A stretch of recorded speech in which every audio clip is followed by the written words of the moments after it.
The individual has always had to struggle to keep from being overwhelmed by the tribe. If you try it, you will be lonely often and sometimes frightened, but no price is too high to pay for the privilege of owning yourself. Friedrich Nietzsche.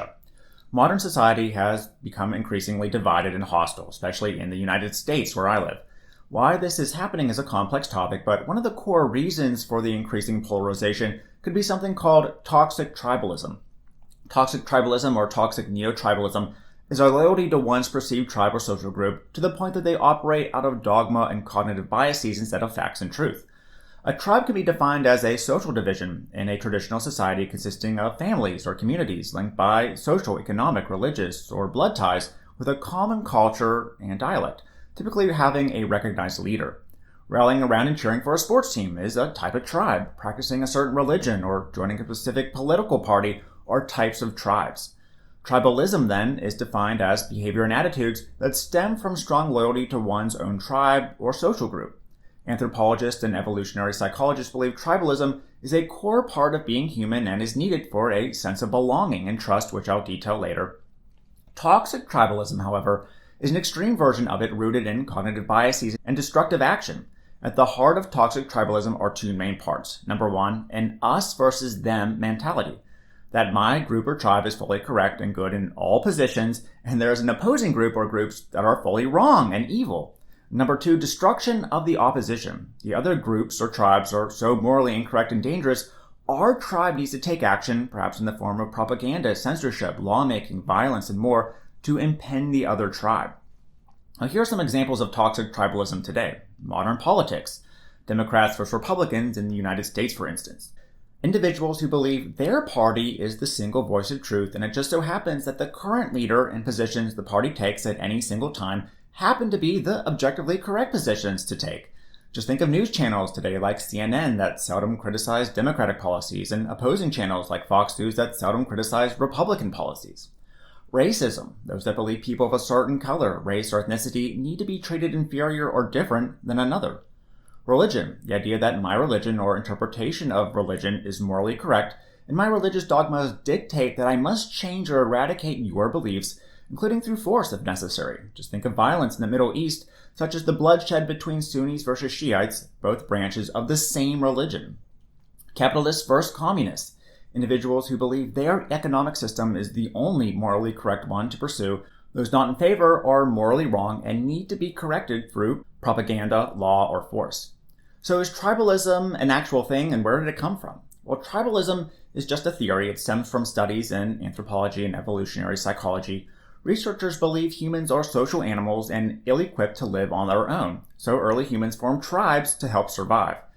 As theorized in the paper Tribalism is Human Nature, groups composed of loyal members more often succeeded than groups composed of non-loyal members. In times of war or hardship for resources, the more loyal tribe would bond and work together to survive, while the opposition would die out.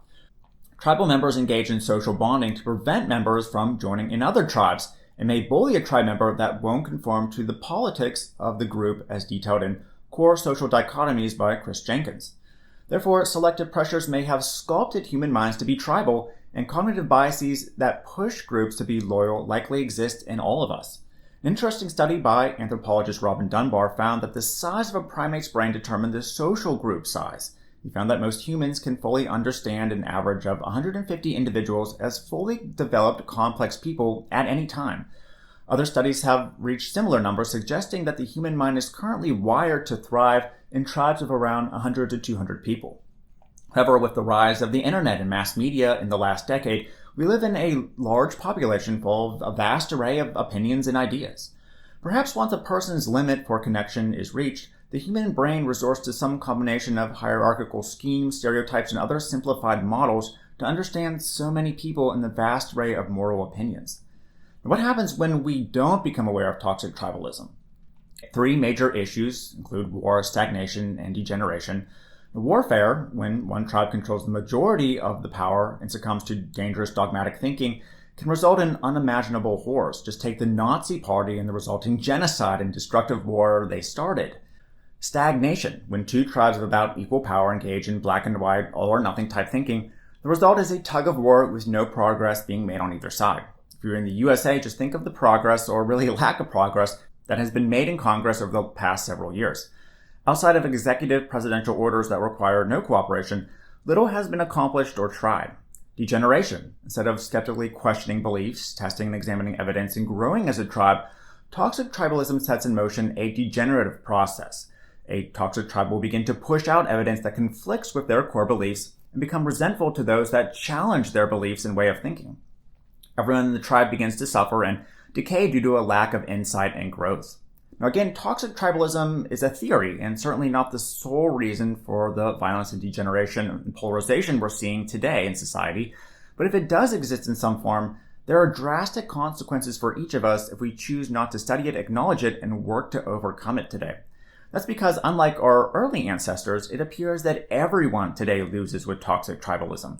Just like the Montagues and Capulets of Shakespeare's Romeo and Juliet, if we succumb to our tribalistic cognitive biases and dogmatic thinking, we'll have to sacrifice what's most dear to us on both sides of the table. Let me know what you think of this idea and if there's any truth to it. Also, if you'd like ideas on how to overcome toxic tribalism in a future video, let me know. If you did like this video, make sure to share it, give it a thumbs up, and subscribe for more videos like it using the link in the description, and turn on the notification bell to receive updates when new videos come out. Thanks for watching.